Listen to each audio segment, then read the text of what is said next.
제 방에 있는 명함을 몇 장 가져와 봤습니다. 협성공조 대표 이명구, 우리 교회 장로님이시죠. 주식회사 제조공동물류 대표이사 이동수, 우리 교회 성도님입니다.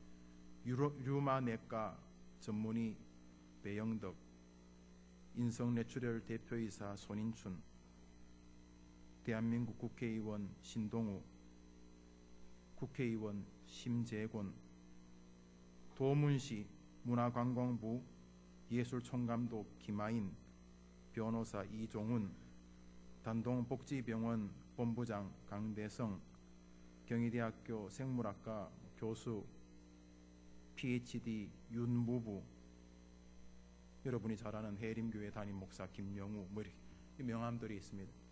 명함들 한두 번 받아보셨을 것입니다. 이렇게 명함을 소개한 것은 여러분이 혹시 이런 명함을 보신 적이 있는지 한번 물어보려고 그런 것입니다. 명함에 친일파 이완용의 직계 후손 서울대학교 교수 이모시기, 혹시 이런 명함 보신 적 있으십니까? 90년대를 떠들썩하게 했던 연쇄살인범 유모시기의 후손 무슨 초등학교 교장 유거시기, 이런 거 보신 적이 있습니까? 저는 살면서 아직까지 그런 종류 명함을 본 적이 없습니다. 아니, 어떤 사람이 명함에다가 그런 것을 적겠습니까? 명함은 말이죠, 최소한 자기를 알만한 내용을 적습니다. 생물학 박사 누구누구, 무슨 회사 대표 누구누구. 서양에서도 말이죠, 사람 앞 뭐 자꾸 붙입니다. 영국 같으면 뭐 나라에 좋은 일 하면 서라고 하는 자기를 줍니다. 우리로 말하면 뭐 공작, 뭐 백작 이런 거죠. 그래서 서 뭐 스미스 이래 나옵니다. 또 그 사람이 뭐 박사학위를 받으면 그 앞에 닥터 존스 이렇게 앞에 뭘 붙입니다. 다 그 사람을 소개하거나 최소한 그 사람의 사람됨을 이야기하려고 할 때 뭐 이렇게 언급하는 그런 뭐 별칭 같은 것이죠. 또 우리나라에도 그런 거 있잖아요. 호, 백범, 김구, 도산, 독특하시다, 그죠? 고당, 이만식이요? 고당 조만식 장로님. 자, 우리 뭐 이러면 호를 붙이면 그분 참 훌륭하다 이렇게 말하죠.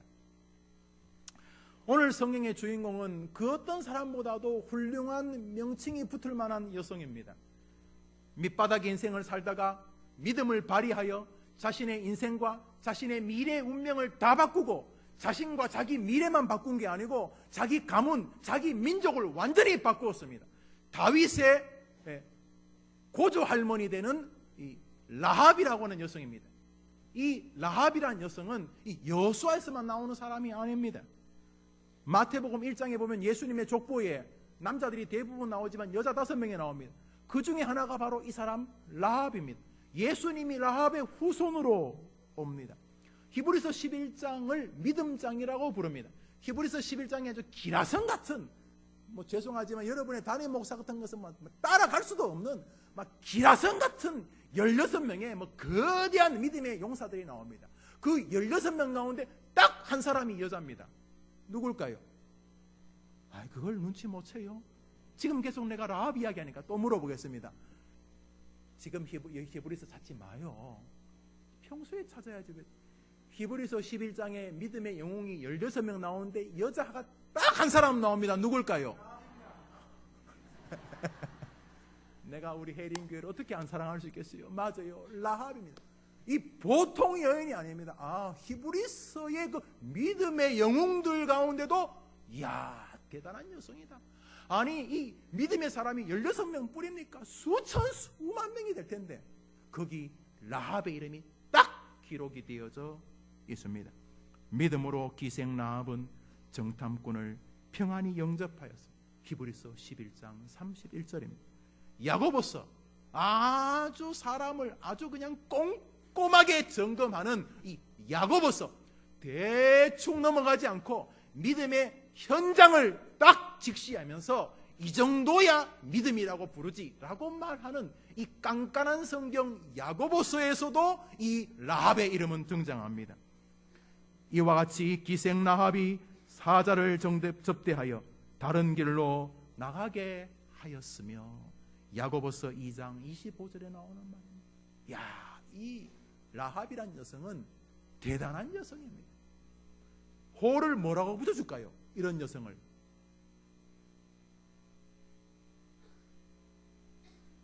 백범도산 고당 한 6자는 붙여줘야 안 되겠습니까? 부족하면 뒤에 충무공까지 붙여가지고 백범, 고당, 또 도산, 충무공, 라합 이렇게 붙여도 부족한 여자예요. 아, 이 라합은 진짜 정말로 앞에 수식어가 대단히 붙어야 될 믿음의 여성입니다. 그런데 이 여성 앞에 무슨 단어가 붙어 있습니까? 우리 여호수아서 2장 1절을 같이 읽읍시다. 여호수아서 2장 1절이면 읽읍시다. 시작. 눈의 아들 여호수아가 시딤에서 두 사람을 정탐꾼으로 보내며 이르되 가서 그 땅과 여리고를 영보라 하며 그들이 가서 라합이라 하는 누구라고요? 기생 따라합시다. 기생 라합. 백범, 김구, 도산, 안창호, 기생 라합. 기생이 호입니까? 기생이 PhD 이름입니까?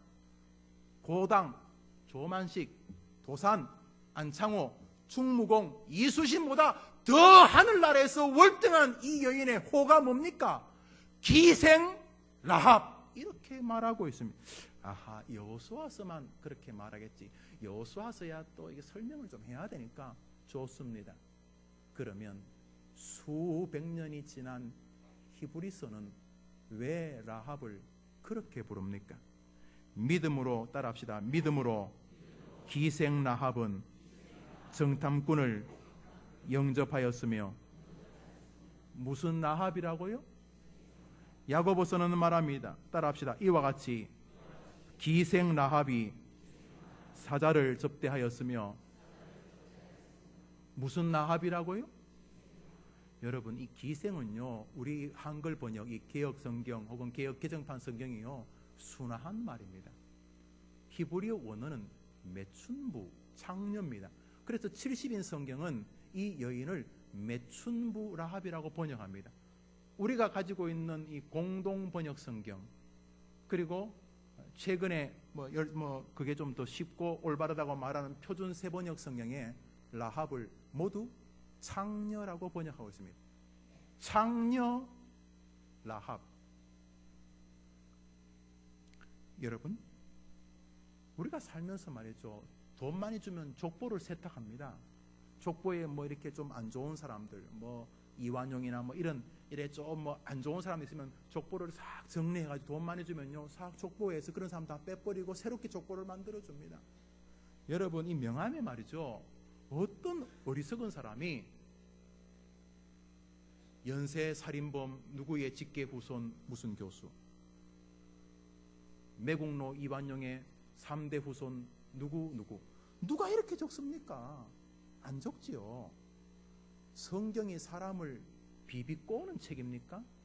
괜히 작은 약점도 이렇게 끄집어내가지고 공론화시켜서 사람을 부끄럽게 만드는 이 기형적인 시대에 성경이 빌미를 제공하는 것입니까? 최소한의 인격만 갖춰도 다른 사람의 약점을 덮어주려고 합니다. 이렇게 그 사람의 아픈 이야기가 이렇게 화자되려고 하면 주제를 얼른 바꿉니다. 왜 그 사람 아픈 이야기 왜 끄집어내냐? 이런 정도가 인격자 아닙니까? 하나님이 왜 이러는 것입니까? 아니, 어떤 사람이 자식의 가족에 매춘부가 있는 걸 자랑스러워 하겠습니까? 그런데 성경은 라합을 언급하면서 기생 라합이라고 또박 기록하고 계십니다. 그냥 라합이 이렇게 말해도 되잖아요. 아니, 다 알아먹는데 왜 성경에 기생 라합이 믿음으로 왜 이런 말을 왜 하는 거예요? 엄밀히 번역하면 매춘부 라합이 예수님 욕보이자는 거예요? 예수가 근본 없는 사람이라 그만하자는 거예요? 뭐 하자는 거예요? 사람 야유하시는 거예요? 왜 그 여인을 기생이라고 호명하고 계시냐는 거예요. 우리는 한 해 끝에 서서 이 본문을 가만히 보면서 우리를 지금도 사랑하시는 하나님의 마음을 만나게 됩니다. 왜 기생 라합이라고 쓰신 줄 아십니까? 따라합시다. 나 여호와는 사람 차별 안 한다. 한 번 더 합시다. 나 여호와는, 너희 하나님 나 여호와는 사람 차별 안 한다.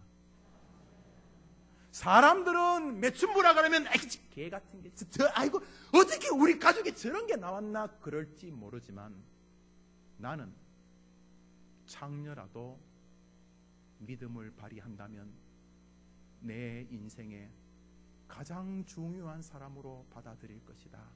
이런 말이 되는 것이죠. 사람들은 뭐 많이 배우면 와, 많이 못 배우면 어쩌고, 돈 좀 가지면 와, 돈 없으면 부족하게 볼지 모르지만 너희들의 아버지 나 여호와는 사람 차별 안 한다. 기생이라도, 사람들에게 짓밟히던 인생이라도, 남들에게 말하면 두렵고 부끄러운 치욕스러운 과거를 가진 인생이라도 믿음을 발휘하면 나는 그 여인을 통하여, 그 총각을 통하여, 그 노인을 통하여 하늘과 땅의 복을 부어줄 준비가 되어 있다. 나는 사람 차별 안 한다. 이것이 기생 라합에 흐르고 있는 우리를 향한 하나님의 사랑이십니다. 라합이 살던 여리고는 광야에 드문 오아시스 지역이었습니다.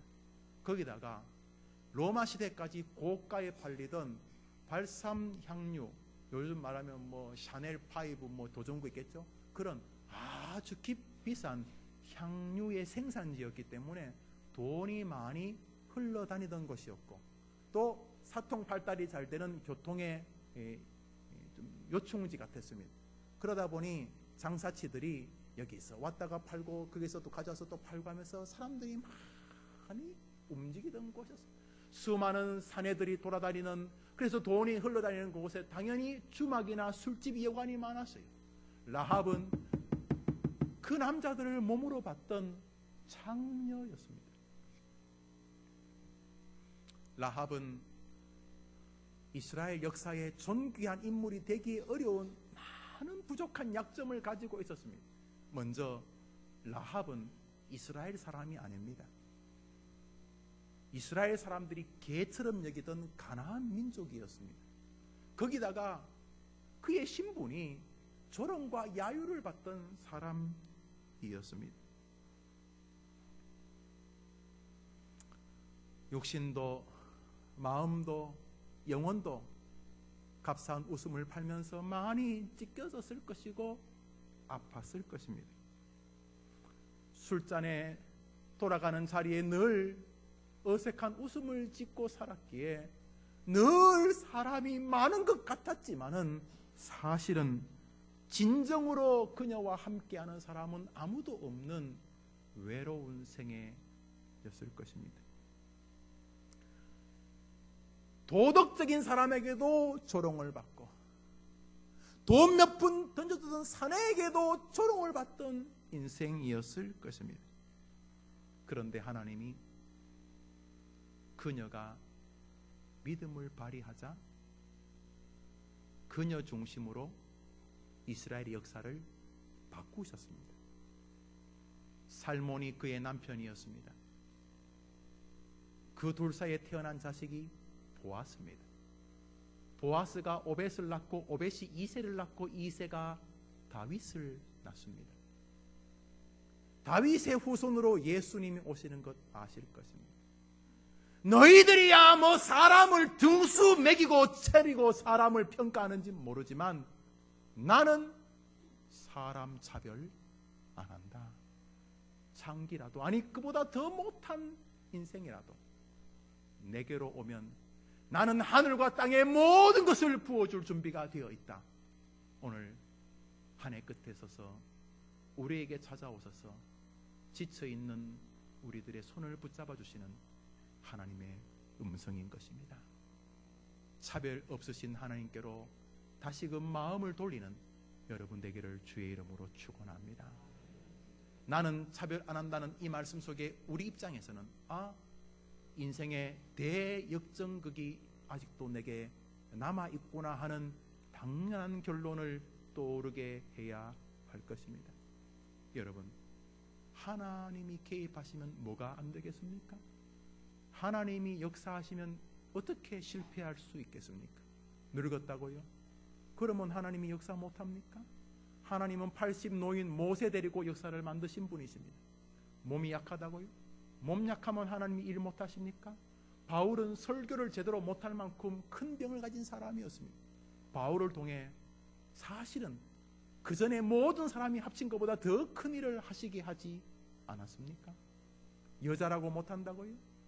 많이 못 배워서 못한다고요? 무슨 말씀을 하시는 것입니까? 한번 따라합시다. 하나님이 내 인생에 개입하시면 인생 역전은 당연한 것이다. 그것이 연말을 맞고 새해를 준비하는 여러분의 신앙 고백되기를 주의 이름으로 축원합니다. 축원합니다. 사랑하는 여러분, 학자들은 왜 여호수아 2장에 라합이 이야기가 등장하는지에 의문을 많이 갖습니다. 왜냐하면 1장 다음에는 3장이 나와야 논리적으로 정상이기 때문입니다. 2장은요 도저히 동의하기가 어려운 자리 배치입니다. 왜 여호수아서에 여호수아를 역사에 소개한 다음에 그 다음에 여호수아가 하나님 앞에 놀라운 일을 하는 장면이 나와야 될 텐데 1장에서 여호수아를 부르고 여호수아에게 크게 역사하시겠다고 말씀하신 다음에 갑자기 생뚱맞게 기생 라합 이야기가 2장에 툭 나오는 것입니다. 그리고 3장부터 다시 1장과 이어지는 여호수아의 전쟁의 승리 이야기가 나옵니다. 무슨 말입니까? 무슨 말은요? 이것입니다. 따라합시다. 나 여호와는 여호수아처럼 잘난 사람도 쓰지만 라합처럼 못난 사람도 쓴다. 하나님의 나라는 잘났다고만 쓰임받는 게 아니에요. 여호수아 1장 다음에 3장이 나와야 정상이 아닙니다. 하나님의 나라는 목사, 장로, 집사, 교회 생활 많이 하는 사람들에 의해서만 이루어지는 게 아니에요. 교회에 나온 지 몇 개월, 몇 년 안 됐고 남들 헌금 날 때 헌금 낼 돈도 없는 가난한 사람, 그러나 여전히 하나님을 바라보는 그 사람을 통해서 주의 교회를 세워가신 줄 믿으면 아멘 하시기 바랍니다. 이게 하나님의 방식입니다. 왜 여호수아 2장에 생뚱맞게 라합 이야기가 나오냐고요? 여호수아서의 주제, 하나님께서 믿음의 사람을 통해서 놀라운 역사를 이룬다. 여호수아의 주제. 나는 여호수아 같이 준비된 사람도 쓰지만은 라합 같이 아무것도 없었어도 하나님 붙잡는 사람이라면 쓸 준비가 되어 있다. 할렐루야. 그런 면에서 우리 해림교회 성도 가운데 2014년에 쓰임받지 못할 사람 아무도 없습니다. 믿음으로 주님 앞에 라합처럼 불쌍한 인생을 살았더라도 돌아서면 여러분 중심으로 이 역사를 바꾸실 준비가 되어 계신 분이 여러분의 아버지인 줄 믿으시기 바랍니다. 그러면 어떻게 라합은 그 기막힌 인생에서 탁월한 인생의 주인공이 되었고 성경 구약과 신약이 다 인정하며 하나님이 너무도 좋아하는 축복의 사람이 될 수 있었는가? 룻기서를 보시면 라합의 아들 보아스가 인격자고 신앙인이고 부자였다는 걸 알 수가 있어요. 이미 라합은 그 당대에 인격적이고 신앙과 부유한 복을 다 받았던 거예요. 어떻게 라합 같은 이 기가 막힌 인간, 그렇게 처참하고 비참한 과거를 가진 사람도 존귀한 인생의 주인공이 되는가? 단순히 이 땅에서만 잘 사는 게 아니라 하나님이 좋아하고 본인만 아니라 그 영원토록 그의 후손까지 복을 받는 말 그대로 인생의 골든벨을 울리는 생을 살 수 있는가? 한번 따라합시다. 그 비결은 오직 하나, 들음이었습니다. 따라합시다. 들음이었습니다. 인생 역전은 들음에서부터 출발했습니다. 따라합시다. 들음에서 기적이 일어납니다. 그것이 하나님의 법칙인 줄 믿으시기를 바랍니다. 이 기생 라합이 갑자기 집에서 무슨 금덩어리가 나오거나, 집에서 뭐 석유가 터지거나, 무슨 뭐 자식이 갑자기 어디서 뭐 대통령이 되거나, 아니면 꿈에서 무슨 환상을 본 게 아니에요. 아니 그냥 그렇게 웃음을 팔던 그런 기막힌 여성이 이 사람에게 저 사람에게 다 조롱받던 그 여성이 어떻게 이렇게 탁월하게 됐는가? 이 중간에 무슨 일이 있었는가? 하나밖에 없었어요. 무슨 일이 있었다고요? 따라합시다. 뭔가 들었다. 이게 전부입니다. 이 여자가 이 기가 막힌 인생에서 이 탁월한 인생이 된 유일한 터닝 포인트는 하나뿐이에요. 따라합시다. 뭔가 들었다. 들음이 기적의 출발이었다는 것이지요. 40년 광야 생활을 마무리하고 하나님의 은혜로 이스라엘 백성은 아모리 족속 임금들을 다 정리하고 그 나라를 무너뜨리고 드디어 여리고 앞 요단강 반대편에 섰습니다. 이제 넘어가면 여리고성입니다. 그래서 사람들이, 여리고에 사는 사람들이, 가나안 사람들이 이스라엘 소문을 많이 들었어요. 많이 소문을 들은 이야기가 성경에 나옵니다. 자, 일단 이 여리고성 반대편에 진을 친 여호수아가 2명의 정탐꾼을 보냅니다. 너희들이 밤에 강을 건너가서 여리고성에 몰래 잔입해서 여리고성의 분위기를 좀 보고 오너라, 이렇게 말했어요. 그래서 2명이 여리고성에 밤에 몰래 들어가는데 이미 여리고성 안에는 저 강 건너편에 진을 치고 있는 이스라엘의 소식을 다 듣고 있었어요. 아니 그 이스라엘이라는 그 완전히 거지 중에 산 거지, 40년 동안 광야 돌아다니던 그 거지 같은 인간들이 홍해를 건넜다면서. 홍해를 건넜대. 뭐 어떻게 뭐 지팡이를 내밀까?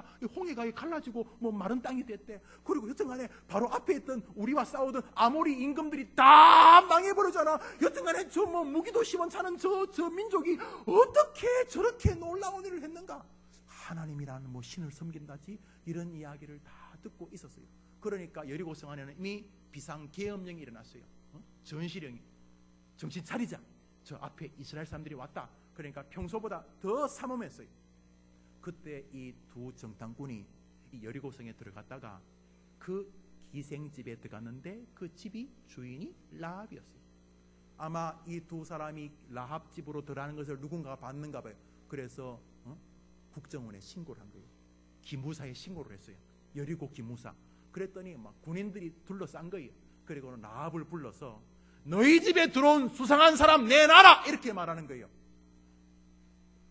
이스라엘 여리고 군인들이 이 기생 라합의 집으로 막 몰려오는 것을 보고 라합이 2 사람을 숨겨주기로 결심합니다. 그리고 숨겨주기 전에 내가 당신들을 왜 숨겨주는지를 이야기를 하면, 이거 잘못 발각되면 이건 뭐 죽는 거죠. 생명을 걸고 2 사람을 숨겨줍니다. 자기는 이 이스라엘 사람도 아닌데 이 라합이 이스라엘 정탐꾼을 살려주고 숨겨주는 이유를 말합니다. 9절부터 10절입니다. 여호수아서 2장 9절부터 10절입니다. 읽읍시다. 시작. 말하되 여호와께서 이 땅을 너희에게 주신 줄을 내가 아노라. 우리가 너희를 심히 두려워하고 이 땅 주민들이 다 너희 앞에서 간담이 녹더니 이는 너희가 애굽에서 나올 때에 여호와께서 너희 앞에서 홍해 물을 마르게 하시는 일과 너희가 요단 저쪽에 있는 아모리 사람의 2 왕 시온과 옥에게 행한 일고 그들을 전멸시킨 일을 우리가 다 뭐 했다고요? 다 뭐 했다고요?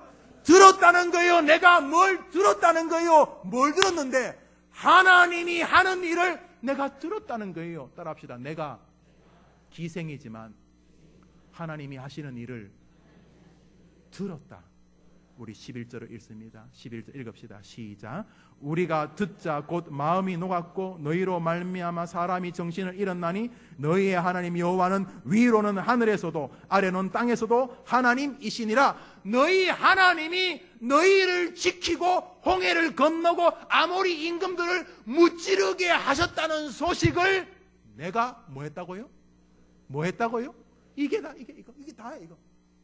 뭐 무슨 기도원에 가가지고 뭐 소나무를 뽑은 것도 아니고 말씀드렸지 뭐 꿈에 무슨 환상을 본 것도 아니고 뭐 했다고요?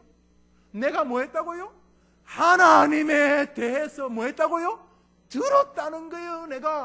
내가 그것을 들어서 너희들을 숨겨주겠다는 거예요. 너희 하나님이 위대하다는 이야기를 들어서 내가 하나님 편에 서보겠다고 결심을 하는 거예요. 따라합시다. 내가 하나님에 대해서 들었다. 라합이 두 사람을 숨겨주는 이유를 이렇게 말합니다. 그 두 사람을 지붕 밑에 숨기면서 내가 너희 하나님에 대해서 들었다는 것입니다. 누가 전해줬는지 모르겠어요. 라합의 몸을 찾으러 온 남자에게 들었는지, 장사치들에게 들었는지, 아니면 정말로 아모리 전쟁에서 패배하고 겨우 목숨을 숨긴 아모리 패잔병에게 들었는지, 여튼간에 그녀는 뭘 들었어요? 하나님에 대하여 들었어요. 할렐루야. 이것이 그녀의 인생을 바꾸는 전부였습니다. 믿음 어떻게 생긴다고요? 믿음은 들음에서 난다고 로마서가 말하고 있습니다. 라합은 믿음에 들어서 나고, 바울도 믿음은 들어서 나고, 여러분들은 믿음이 들어서 안 나면 여러분들은 특별한 사람 아니겠습니까? 사랑하는 여러분, 라합이 하나님에 대해서 들었던 곳이 3000년 전의 여리고라면 이 시대에 하나님에 대해서 들을 수 있는 곳은 교회인 줄 믿습니다. 우리 장로교는 강단에서 하나님이 말씀을 전한다고 믿는 교리를 수납하고 있습니다. 여러분은 칼빈주의자들입니다. 일명 개혁주의자들입니다. 이 시대가 말씀을 우습게 여기는 시대가 되었어요. 물론 적잖은 책임이 지 맘대로 떠드는 목사들에게 있을 수 있어요. 그러나 아무리 그래도 원칙은 변하지 않아요. 하나님의 말씀을 듣는 것으로만으로도 인생의 기적이 일어나는 줄 믿는 것이 기독교 신앙인인 사실을 여러분이 아셔야 해요. 한번 더 합시다. 믿음은 들음에서 납니다. 사랑하는 여러분, 라합이 들은 이 하나님에 대한 소식은 지금도 우리 인생을 바꿉니다. 하나님에 대한 소식이 라합만 바꿉니까? 아니, 어떻게 그럴 수가 있습니까? 어제나 오늘이나 동일하신 하나님이 어떻게 라합에게만 그렇게 하실 수 있습니까? 절대로 그럴 수가 없습니다.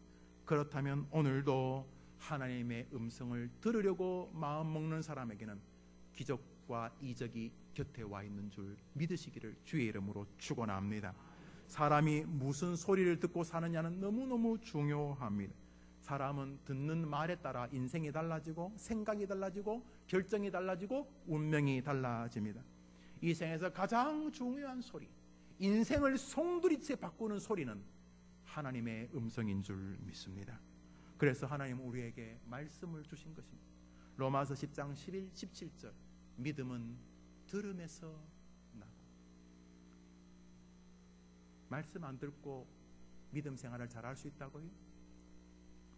장로교는 그런 거 인정하지 않습니다.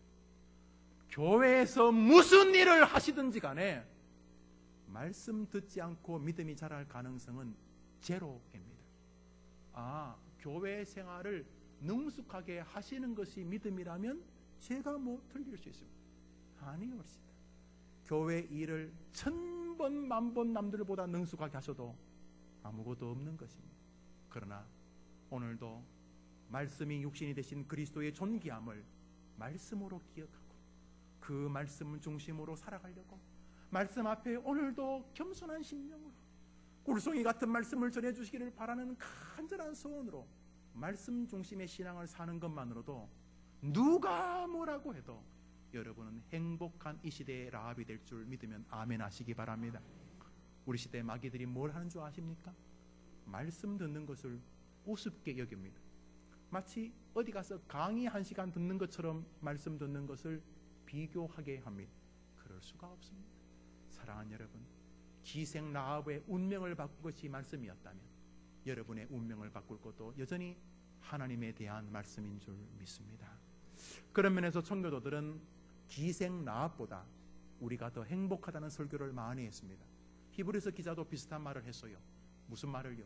그들은 예수님에 대해서 어렴풋이 봤지만은 우리는 하나님의 특별 계시인 성경을 가지고 있기 때문에 그들보다 더 뚜렷하게 본다는 측면에서 우리는 그들보다 더 행복한 사람들이다. 이렇게 말했어요. 그러나 구슬이 서말이면 뭐합니까? 아무리 우리가 그때들보다 더 우리가 행복한 성경을 가지고 있는들 듣지 않으면 무슨 소용이 있겠습니까? 여러분, 한번 따라합시다. 듣는 것이 내 인생과 내 아이들의 인생에 너무너무 중요하다. 그거 말하고 사는 게 뭐가 어렵습니까? 돈 듭니까? 아니, 하나님 말씀 듣는 것이 라합의 인생을 바꾼 것처럼 하나님의 말씀 듣는 것은 인생을 바꿀 수 있다. 이렇게 말하고 다니는 게 뭐가 그래 힘듭니까? 그리고 그것을 여러분이 고백하는 게 뭐가 어렵습니까? 하나님, 기생 라합의 인생을 바꾼 것이 들음이었다면 지금도 나의 운명은 듣는 말씀으로 변하는 줄 믿습니다. 그러면은 다른 사람은 다 졸아도 여러분은 강단에서 여러분에게 임하시는 하나님의 음성을 듣게 될 줄 믿습니다. 사랑하는 여러분, 그런 면에서 우리는 사슴이 신의 문을 찾기에 갈급함처럼 하나님의 말씀을 사모하지 않는 시대에 와 있어요. 설교 한 편 들으려고, 하나님의 말씀 한번 읽어보려고 갈망하는 그런 시대다. 그러나 어떤 교회들은 말씀 듣는 것을 너무너무 고귀하게 여기는 성도들의 교회가 있습니다. 그런 교회가 다음 세대를 지킬 그루터기들입니다. 왜냐하면 그들이 하나님의 복이 임할 라합들이기 때문입니다. 우리 한번 따라합시다. 믿음은 들음에서 납니다. 사랑하는 여러분, 라합의 신앙은 신비한 체험에서 이루어진 게 아닙니다. 교회의 생활을 오래 한 닳고 다른 능숙한 태도에서 이루어진 게 아니에요. 기생 라합의 인생은 들음이라고 하는 기독교 안에 도도히 흐르는 영적 법칙, 영적 세계의 순종함으로부터 일어나는 거예요. 여호와의 말씀을 가까이 하고 여호와의 말씀을 듣기를 기뻐하고 여호와의 말씀을 주야로 묵상하는 자를 시편 1편은 복 있는 사람이라고 말하고 있습니다. 복 받고 싶으시죠? 아니, 복의 혈안이 되어 계시죠? 저도 그래요. 저도 복에 미친 사람이에요. 저도 목회에 복이 임하기를 바라요. 저도 70, 80, 아니 내 생명이 있는 동안 정말 복된 생애를 살고 싶어요. 복이 어떻게 임한다고요? 복 있는 사람은 여호와의 말씀을 즐거워하고 그 말씀을 주야로 묵상하는 자라고 말하잖아요. 왜 그 방식을 안 하고 딴 방식의 귀를 기울여요? 왜 이 말씀을 사모하고 이 말씀을 듣고 이 말씀이 나를 살린다고 믿는 믿음이 뭐가 그래 힘듭니까? 성경이 이렇게 지지하는데 복 받고 싶니? 나는 복 줄 준비가 돼 있다. 그러면 네가 여호와의 말씀 듣기를 즐거워하고 그 말씀 묵상하기를 좋아하니? 라합을 바꾼 것이 이 말씀을 들은 것이었던 것처럼 너희들도 말씀에 귀를 기울이면 인생에 더 큰 축복이 임하게 될 것이다. 이 말씀이 새해를 마주하는 연말에 여러분의 결심되기를 주의 이름으로 축원합니다. 그러나 들음이 다는 아니올시다. 왜냐하면 라합만이 하나님의 소식을 들은 게 아니었기 때문입니다. 우리 9절을 한번 읽어보시죠. 9절 읽읍시다. 시작. 말하되 여호와께서 이 땅을 내게 주신 줄을 내가 아노니 우리가 너희를 심히 두려워하고 이 땅 주민들이 다 너희 앞에서 간담이. 자기만 들은 게 아니고 누가 들었어요? 이 여리고성에 사는 모든 주민들이 다 듣고 보들보들 떨었다는 거예요. 10절 읽읍시다. 10절 시작. 이는 너희가 애굽에서 나올 때 여호와께서 너희 앞에서 홍해 물을 마르게 하신 일과 너희가 요단 저쪽에 있는 아모리 사람의 두 왕 시온과 요에게 행한 일, 곧 그들을 전멸시킨 일을 우리가 뭐 했다고요? 라합만 들은 게 아니에요. 다른 사람도 듣고 두려워하는 것까지는 했어요. 그런데 라합만이 하나님이 위대하시다는 것을 순종했어요. 사랑하는 여러분, 한번 따라합시다. 들음은 실천으로 열매 맺습니다. 그러므로 여러분이 들은 것을 순종하는 한 걸음의 발걸음이 여러분의 운명을 바꾸는 것입니다.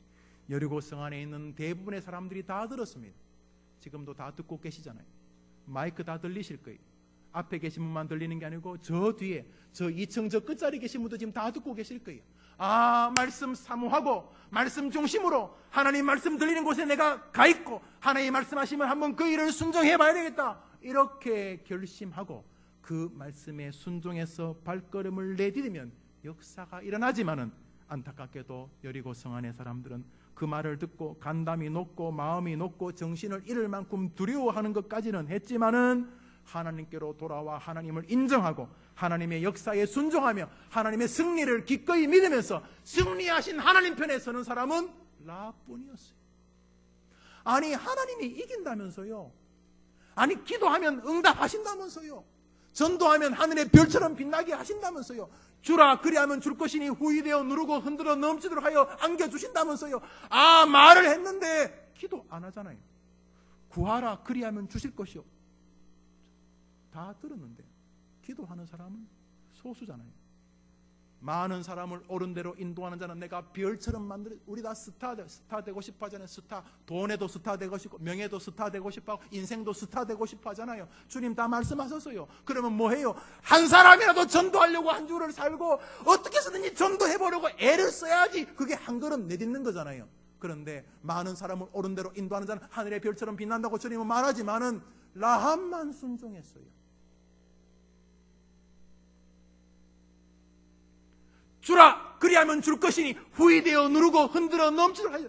다른 사람에게 세우는 말을 하고 다른 사람을 격려하는 말을 주고 용서해주고 사랑해주고 배려해주고 내 작은 물질이라도 주면 더 큰 것을 주겠다고 하나님이 여기다가 써놨는데 말싸움에서 이길라 그러잖아요.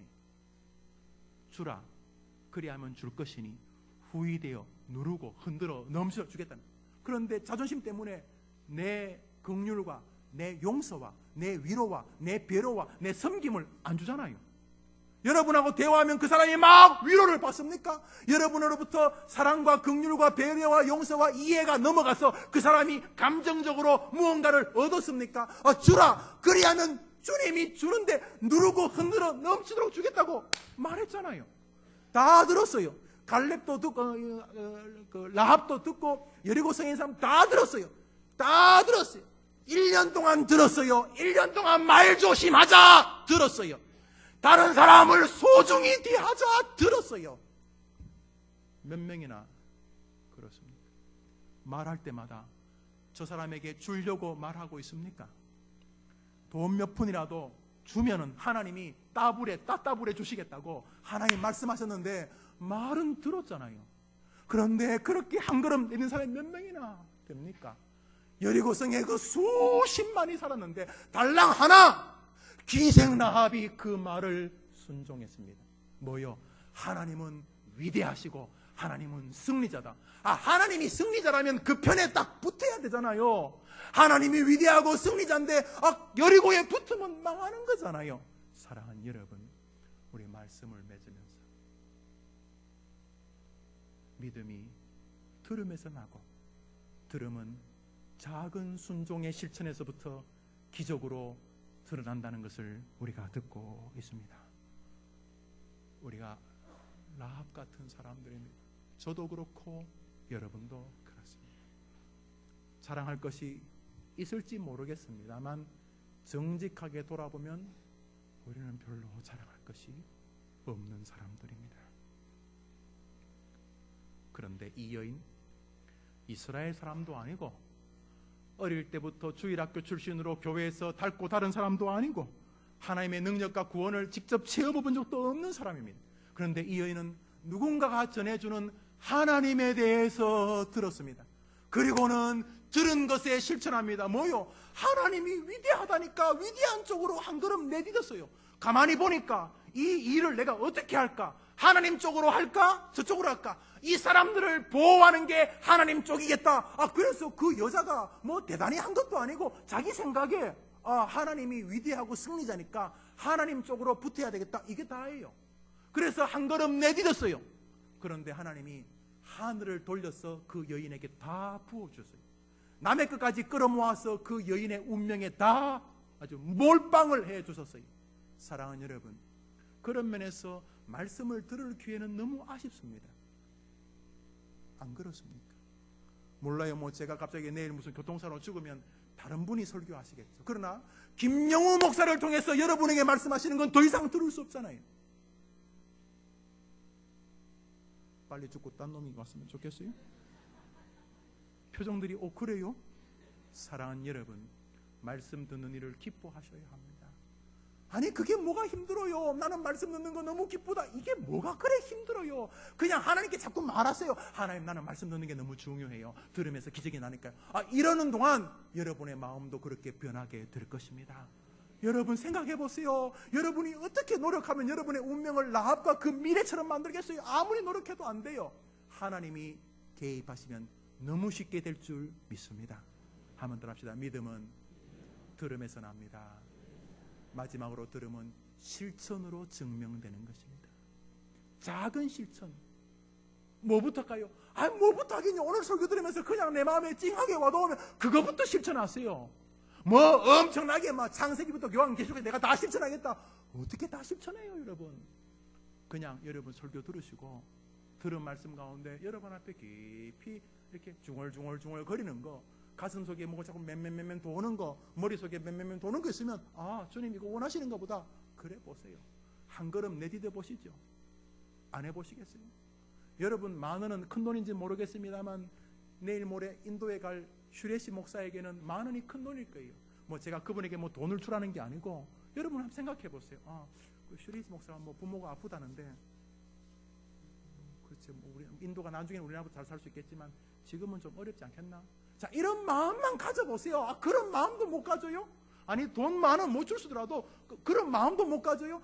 주라고 주면 주겠다니까 그런 긍휼의 마음을 주세요. 그렇게 긍휼의 마음을 보내주면 하나님 어떻게 줘요? 하나님 쪽에서 여러분에게 누르고 흔들어 넘치도록 그런 마음의 축복을 받게 해주신다는 거예요. 믿으시죠? 어떻게 안 믿겠어요? 안 믿을 재간이 있나? 그렇게 말해놨는데, 그러니까 여러분 이 땅을 살면서 이번 한 주간 또 살아보는데 여러분이 한 주간 동안 한번 해보세요. 하나님 말씀을 순종하면 그것이 믿음이 되고 그것이 기적이 될 줄 믿습니다. 송구 영신의 아름다운 아침입니다. 기생 같은 김영우, 제게 지금 말씀하고 있는 기생 같은 놈들아, 맞아요. 우리는 그저 그런 사람이.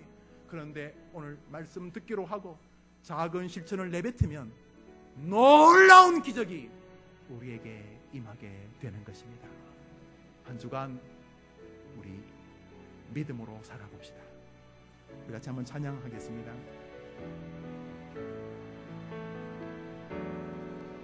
전능하신 나의 주 하나님, 우리 주님 뭘 못하시겠어요? 내가 기생 같으면 못하겠어요? 내가 못 배웠으면 못 쓰시겠어요? 내가 가난하면 못 쓰시겠어요? 우리 주님이 뭘 못하시겠어요? 우리의 모든 생각도, 우리의 모든 꿈과 모든 소망도 신실하신 나의 주 하나님은 우리의 모든 괴로움을 바꿀 수 있으니 조롱받고 야유받고 짓밟히던 라합 같은 생애도 바꾸십니다. 뭐가 불가능하겠습니까? 죽은 자까지 살리시는 분이십니다. 그분이 우리 하나님이십니다. 그를 이길 자 아무도 없네. 주의 말씀 의지하여, 주의 말씀 의지하여 깊은 곳에 금을 던져 오늘 그가 놀라우리를 이루시는 것 보라. 우리의 인생을 뒤집어 주의 말씀 더 큰 축복으로 나갑시다. 주의 말씀 의지하여 믿음으로 인생의 그물을 던집시다. 자에게 능치 못함. 우리 다 같이 일어나서 주의 말씀 의지하여, 주의 말씀 의지하여, 주의 말씀 의지하여, 깊은 곳에 주의 말씀 의지하여 오늘도 한번 믿음의 길을 걸어가 봅시다. 우리를 이루시는 것 보라. 주의 말씀 의지하여 믿음으로 금을 던져 믿는 자에게 능치 못함 없네. 할렐루야. 한번 더 합시다. 나는 사람 차별 안 한다. 여러분에게 우리 주님 말씀하십니다. 우리 다 같이 눈을 감고 우리 한 1분 정도만 기도하시고, 늙었다고 절대로 포기하지 마십시오. 더 탁월하게 쓰실 것입니다. 가난하다고요? 학위가 없다고요? 전혀 걱정하지 마십시오. 하나님 말씀하셨습니다. 나는 사람 차별 안 한다. 들으려고 결심하고 들은 것을 순종에 한 걸음 내디디면 나는 하늘과 땅을 너 중심으로 재편할 준비가 되어 있다. 주님 말씀하고 계십니다. 나는 사람 차별 안 한다. 듣는 일에 다시 인생을 세워보렴. 그 말씀을 순종하는 길로 다시 한번 살아보렴. 저에게, 여러분에게 말씀하신 하나님께 이 시간 기도하며, 차별하지 않으시는 하나님 고맙습니다. 2014년은 내가 우리 해림교회에서 제일 말씀을 사모하는 사람이 될 것입니다. 그리고 큰 종은 못 되지만 들은 말씀을 실천하고 순종해 보려고 몸부림치는 인생을 살겠습니다. 2014년 내가 라합 되게 하옵소서. 우리 다 같이 기도합시다. 하나님 아버지, 우리 사랑하는 성도님들 한 해 동안 수고 많으셨습니다. 때로는 기생처럼 사람들에게 취급받고, 때로는 기생처럼 대우받으면서 외롭고 힘들고 아프고 괴로운 길도 걸으셨습니다. 그렇지만 나는 사람 차별 안 한다. 너에게도 대역전의 인생의 축복이 있다. 말씀해 주신 것 감사합니다. 사랑하는 모든 성도들, 라합처럼 듣는 일에 귀를 기울이고 들은 말씀을 실천하는 가운데 하나님께 복이 되게 하옵소서. 하나님 아버지, 우리 사랑하는 성도님들 한 해 동안 너무너무 수고 많았습니다. 때로는 건강이 기생 취급받을 만큼 힘들었고, 경제적으로, 세상적으로 사람들로부터 기생 취급받을 만큼 힘들었던 적도 있었을 것입니다. 그렇지만 여전히 우리에게는 소망이 있는 것은 라합의 하나님이 지금도 살아계신 우리의 하나님이라는 사실입니다. 우리 모든 성도들에게 나는 사람 차별 안 한다는 이 말씀에 큰 힘과 위로를 얻게 하여 주옵시고, 듣는 그리고 들은 말씀을 향하여 순종하는 발걸음을 너무도 소중히 여기는 정상적인 기독교인의 자리에 우리를 다 세워 주시옵소서. 주님, 말씀 듣기를 원하오니 우리 해림교회에 하나님이 직접 말씀하여 주셔서 말씀이 있는 교회 되게 하여 주옵시고, 그 말씀을 기다리다가 복을 받는 성도들의 교회가 되게 하여 주시옵소서. 말씀 중심의 신앙의를 다시금 회복하게 하여 주옵시고, 주의 말씀이 여기 있음에 내가 어디로 떠나리까 고백했던 베드로 고백처럼 주여 말씀의 길에 우리 모두를 서게 하여 주옵시고, 듣는 것을 넘어서 들은 말씀이 우리의 삶에서 순종되어지고 실천되어짐으로써 자기 인생뿐 아니라 자기 주변의 모든 인생을 축복으로 만드는 해림의 성도들 되게 하여 주옵소서. 예수님의 이름으로 기도합니다. 아멘. 이제는 구주 예수님의 크신 은혜와 하나님의 사랑, 성령의 위로와 교통하심, 나는 사람 차별 안 한다. 나의 자녀들에게는 인생 역전의 길이 아직도 남아 있다. 믿음은 들음에서 난다는 진리와 그 말씀을 작게나마 순종하려는 태도 속에서 기적은 일어난다. 우리에게 친히 말씀하시는 그 하나님의 음성을 듣고, 주님, 내가 그렇게 한 해를 출발하겠습니다 다짐하는 우리 모든 성도들 위해, 저들의 앞길과 저들의 가정 위에 이제로 영원토록 함께 있을지어다. 아멘.